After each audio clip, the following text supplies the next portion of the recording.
The last betrayal didn't come with a warning.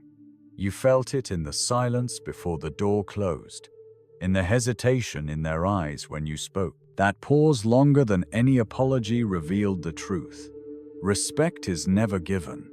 It is seized when you refuse to beg for it. You remember that shard of ice in your gut as you stared at the cracked reflection in the mirror, wondering how many times you'd offered kindness, only to watch it turn to contempt. In that moment, something fractured inside you, the part that still believed in fairness, in reason, in soft words. You realized the world doesn't yield to gentleness.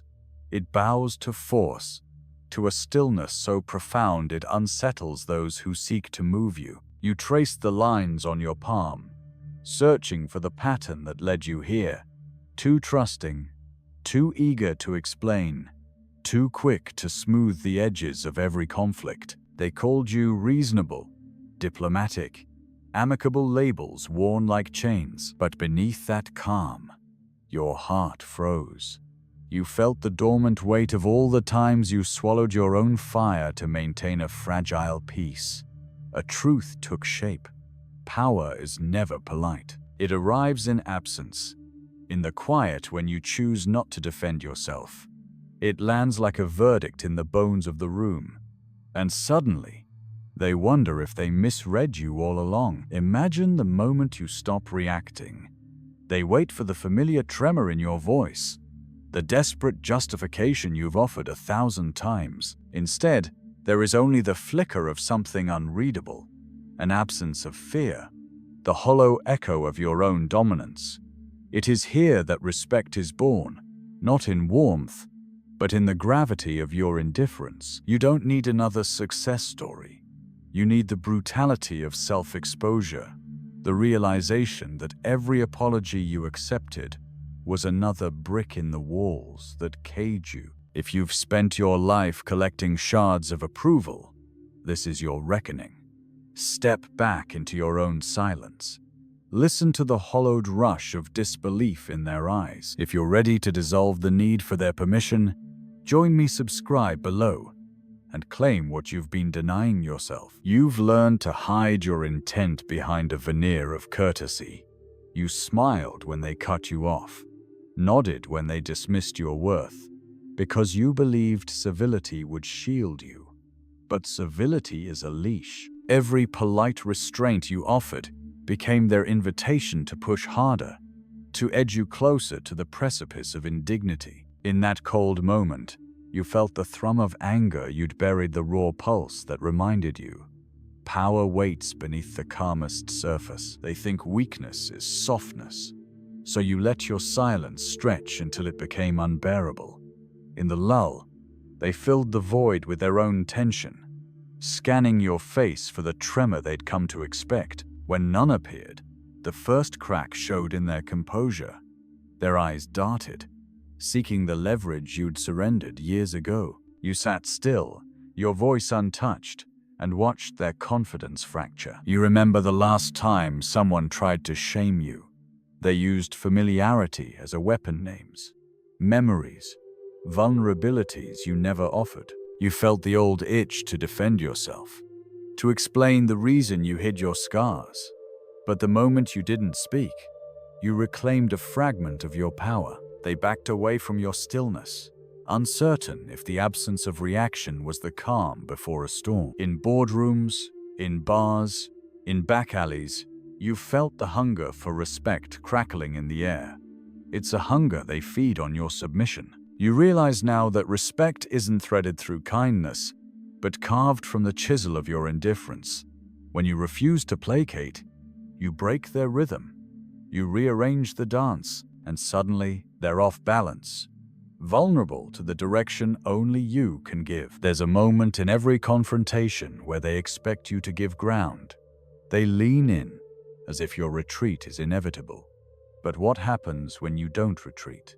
Their posture shifts. They question the script they wrote for you. And in that hesitation, your power crystallizes. You become the immovable center of the storm, pulling their fury into nothingness. You've spent nights replaying every insult, every dismissal, every slight that went unaddressed. Each replay was a wound you nursed in secret. But wounds can harden into armor if you let them. You stopped wishing they would apologize. Instead, you gathered those shards of pain, forged them into the blade of your presence. Now when you walk into a room, the air itself recalibrates around you. It isn't loud. It isn't theatrical. It's the quiet certainty in your step, the unhurried cadence of your words, the effortless pause before you respond. They feel it in the spaces you leave unfilled, and it unsettles them, because they've been trained to control you through reaction. When you deny them that reaction, you become a mirror they can't shatter. Power isn't dictatorial. It's magnetic. You don't coercively bend them to your will. You draw them into your orbit with the gravity of your stillness. They lean closer, trying to read the code you refuse to write. In their gaze, you taste the fear of the unknown, the dread of a force they cannot predict. That fear is your language, spoken without a word. They'll tell stories about you. They'll spread rumors to fill the void you left. Let them. The louder their lies, the more evident your silence becomes. In their attempt to define you, they only reveal their own desperation. You don't need to correct the narrative. The power of your presence overrides every false tale. Because power doesn't beg for acknowledgement, it demands it. Feel the weight of that truth in your chest. It is heavier than doubt, colder than resentment, sharper than regret. It is the edge that separates those who accept their diminishment from those who refuse to kneel. Embrace that edge. Carry it with the composed fierceness of a blade hidden in plain sight. You remember how they waited for your apology, how they leaned forward, hungry for the crack in your armor. In that silent interrogation, you recognized their real strategy: to provoke, to see you fracture. They bait you with old wounds, daring you to bleed. But you sat still, felt the pulse of their expectancy, and let it unravel.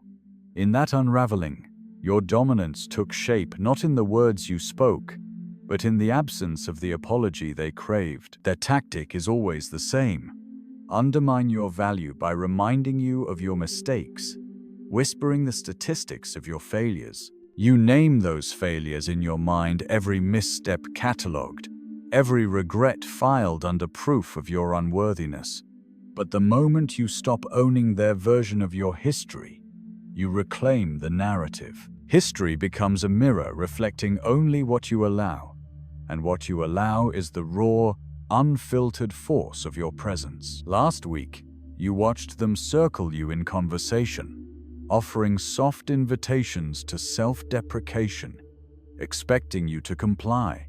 Instead, you met each invitation with silence so thick it became a wall. You didn't raise your voice. You didn't crack a smile. You simply waited. And each second their discomfort grew, their need to fill the void, with validation slipping through their fingers. They flailed, their words growing louder, more frantic. They were drowning in the air you refused to breathe. They spoke your name more often than usual, as if naming you could summon a reaction. But a name is only powerful when echoed back. Your name fell into the silence like a stone, sinking without ripple. In that sinking, you tasted power, the knowledge that you can choose which of their words become real. They couldn't grasp that control. They tried to speak it louder, faster, hoping to break the equation. But equations rooted in silence never yield. You understood then that respect is a contract written in non-reactions. They offer their worst to see if you'll respond an insult dressed as honesty, a challenge cloaked in advice. They don't seek your agreement. They seek your fracture. When you refuse to fracture, that contract flips.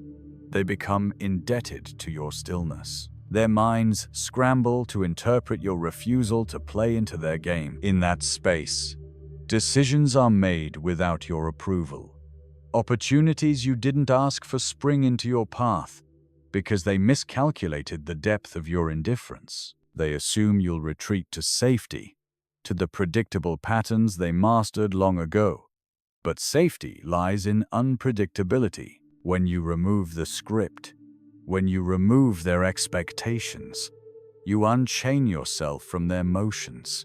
You become the author of every next scene. They tried to label you cold, an attempt to shame you into reclaiming emotion, into re-entering the dance. But cold is clarity.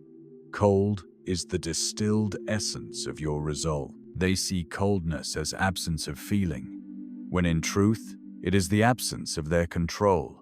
Feelings are weapons when pointed at you. They're distractions when you wield them. You learned that long ago, in the aftermath of betrayal, after the final apology never came, after the final promise was another hollow phrase. You remember the final text they sent, a collage of half-truths, a plea veiled as confrontation. You stared at the screen, your thumb hovering. Then you did nothing. You watched the badge for unread messages grow, marking time you refused to spend on their drama. Every minute they waited was a reminder of your dominion over your own attention. Inattention is a power few understand and fewer dare to claim. This silence, your chosen absence, is a conversation they cannot win. They tried to provoke a response from your pride, to bait you into defense. When that failed, they resorted to rumor, whispering your misdeeds to others. They built narratives around your supposed failures, as if collective fiction could become truth. But truth is that which survives doubt, and your silence carries a gravity that pulls all rumors into the void. They looked for cracks in your routine, for the habitual patterns that signaled where to push. So you shattered your patterns. You changed your schedule, your habits. You reconfigured the environment you shared with them. Furniture moved, routines broken. Every shift was a signal. I am not the predictable surface you once controlled. You became a variable they could not calculate, a force they could not anticipate. Within days, their arrogance dissolved. They approached you with caution, as if you'd become volatile. But there was no volatility, only unpredictability. They saw the edges of your presence, sharp as blades they could not see coming. They wondered if every action would be met with another silent deflection, if every question would echo back unanswered. They feared the void you offered. Now you inhabit that void willingly. In meetings, in messages, in the empty spaces between their words. You withdraw your agreement, your applause, your approval, and in that withdrawal lies your command. They lean into you, seeking reaction, craving the slightest concession. When none comes, they recalibrate to your will. You become the pivot on which every decision turns. Feel the weight of that pivot beneath your feet. It is not carried with loud proclamations or overt displays. It is carried with the calm refusal to react, to justify, to explain. It is the fierce grace of stillness, and it demands respect in every room you enter, every conversation you choose to silence. You carry the scars of every broken promise as trophies, mementos of the moments you offered trust and were met with betrayal. Each wound taught you that vulnerability is currency they trade on, drawing value from your openness until the ledger tipped in their favor. You learned that showing your heart is an invitation to someone else's ledger, so you encased your truth in ice. The fewer cracks, the fewer debts they could collect. Recall the gathering in dim light, where their laughter flickered at the edge of your vision, mocking you for the one time you let down your guard. You felt the old impulse to explain, to dismantle their narrative stitch by stitch. But explanations are entrances.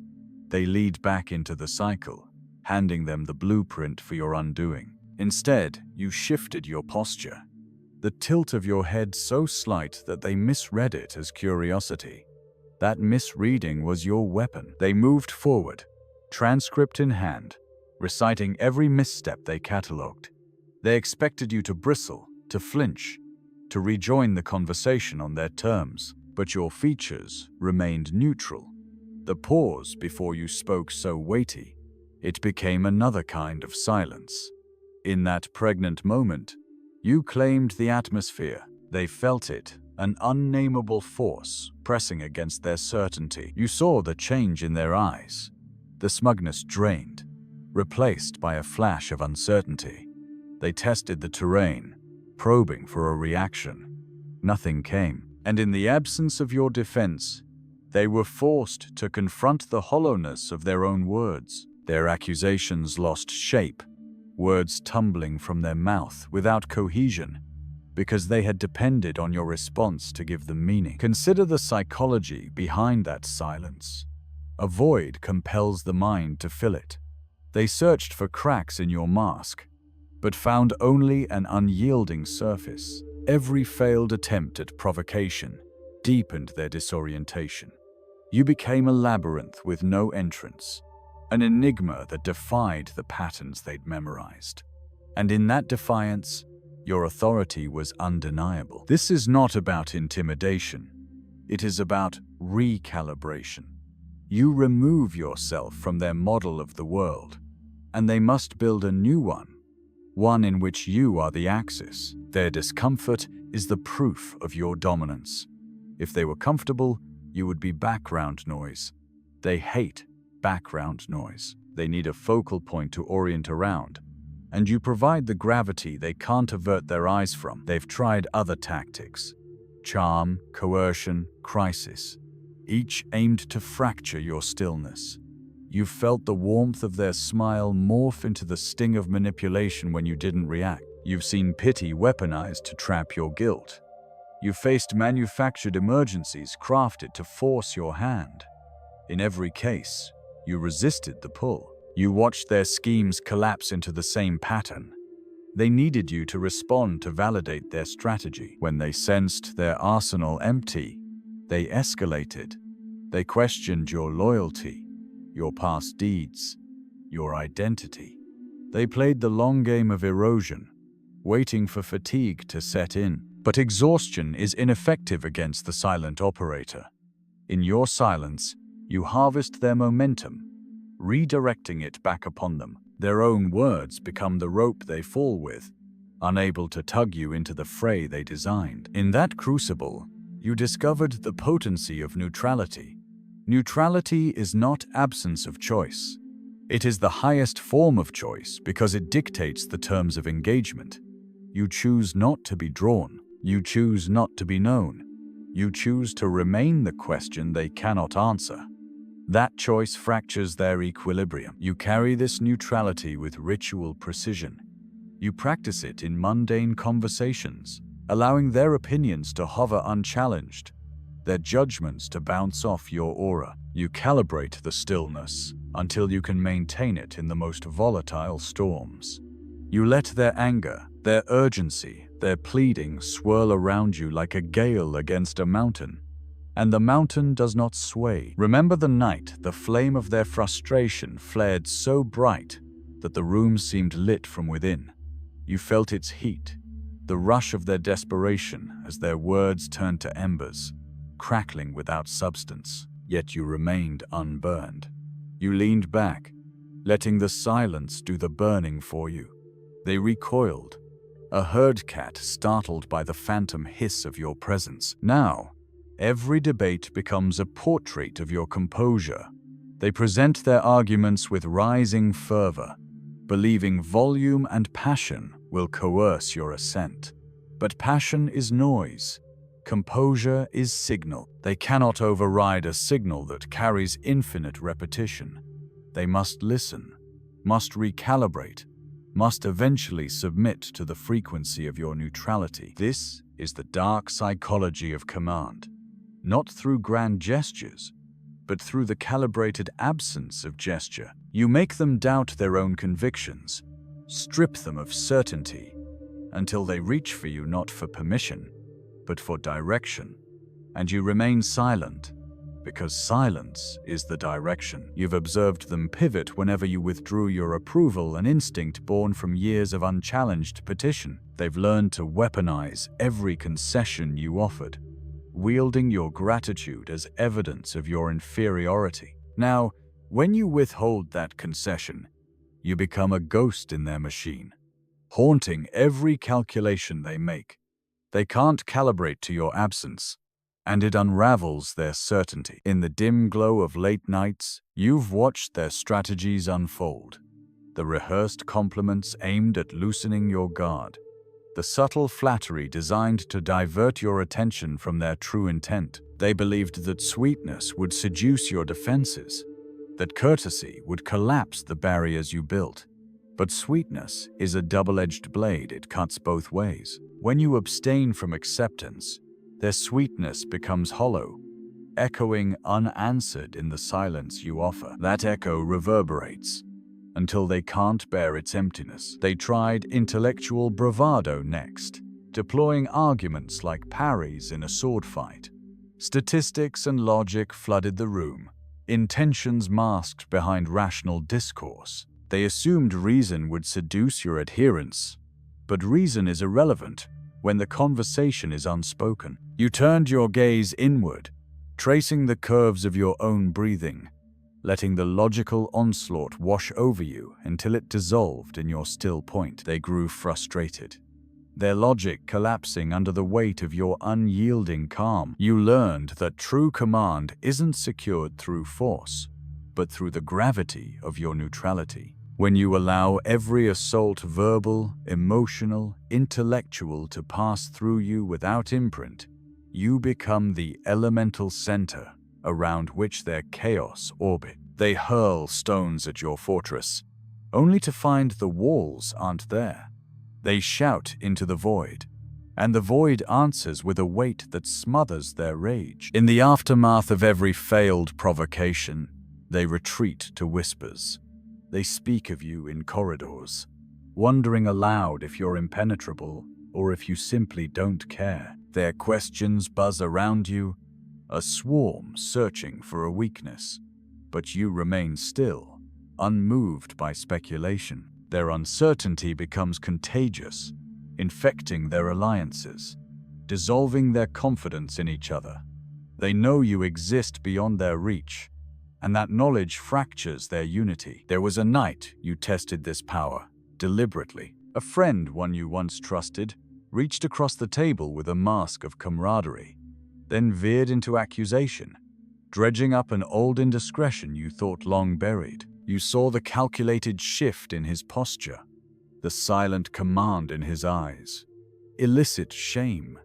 You paused mid-reach, let your hand hover above the glass. You felt the clink of ice as you withdrew your grip and watched his smile falter. That single act, denying his narrative, imprinted itself on the table like a seal. He never spoke of that incident again. You understand now that respect is a ledger they keep, and you control the closing entries. Each time you refuse to justify yourself, you debit their claims against your silence. Each time you withhold reaction, you credit your power. Over time, their balance tips irrevocably. You stand in the black, undefeated, and they fear the reckoning of that ledger the moment your silence goes unpaid. This silence cultivates presence. Presence isn't charisma, it's the absence of distraction. When you embody the void, they see themselves in the reflection of what they lack: steadfastness, restraint, self-possession. They envy the stillness they cannot achieve, and in that envy lies their submission. They come to you not to challenge, but to anchor themselves in the solidity you radiate. You falter only once in every cycle, the moment you allow yourself to be known. Vulnerability is not a flaw, but a strategy they exploit. If you reveal the depth of your scars, they chart a course directly to the bleeding heart. You guard that heart by encasing your truth in the ice of detachment. They call it indifference. You know it's discipline. Yet discipline is not an absence of feeling. It is the mastery of it. You feel every slight, every betrayal, every expectation for reaction. But you convert that energy inward, funneling it into the stillness you project outward. They sense the simmer beneath the surface, but can't penetrate the frozen moat. That simmer is the fuel of your presence. boiled down to an unbreakable essence. In group settings, you've watched as conversation bends toward you, orbiting your quiet gravity. They pause mid-sentence, recalculating their approach. They prune their language, tiptoe around the void you offer. You've seen alliances fracture under the strain of not knowing whether you'll intervene or remain silent. That uncertainty becomes your power grid, electrifying the room with tension they mistake for authority. Notice the final gambit they attempt, the public challenge. They call you out, hoping to provoke a reaction in view of witnesses. They imagine that your refusal will collapse under the glare, but public pressure is impotent against the fortress of your neutrality. You let their challenge hang in the room, an unanswered question that becomes an indictment of their own audacity. Witnesses shift, palms unclench, voices lower. They see the void in your response and sense the danger of attempting to fill it. This is the apex of command. To make others hesitate before calling your name. To position yourself so far beyond their familiar patterns that they question every impulse to engage. To hold space so potent that they prefer silence over confrontation. And in that preference, you discover the blueprint of your dominion. Carry this lesson forward. You are the stillness they fear, the requirement they can't circumvent. In every encounter, let your silence speak volumes. Let your indifference carve the path they must walk. Let your neutrality define the boundaries of every relationship. In that calibrated absence, you will command not through force, but through the magnetic pull of your unshakable presence. You've mastered the art of absence. You learn to carve your authority not from the noise you make, but from the stillness you guard. In every encounter, the space you leave unfilled becomes the measure of your gravity. They chase your attention, your reaction, your concession, only to find that the one thing you never give them is what they crave most. In that void, you become their mirror. They see the contours of their own neediness, the raw shape of their impatience, the tremor of their uncertainty, and they recoil, because what they see is the truth they refuse to admit. They are dependent on your permission to exist in your world. You withhold it, and you command respect without a single demand. This power isn't an illusion. It's the culmination of every moment you chose silence over apology, neutrality over explanation, indifference over concession. It is the ledger you've balanced in the currency of your own discipline. Every time you refused to play their game, you added weight to your presence. Now, when you step into any room, the atmosphere concedes to your dominion. Conversations orbit you. Decisions pause until you move. You are no longer at their mercy. They are at yours. And in that shift lies the final truth. Respect isn't given. It's the echo of your absence calling back to you, a gravity they cannot escape. This is the end of the playbook and the beginning of your reign.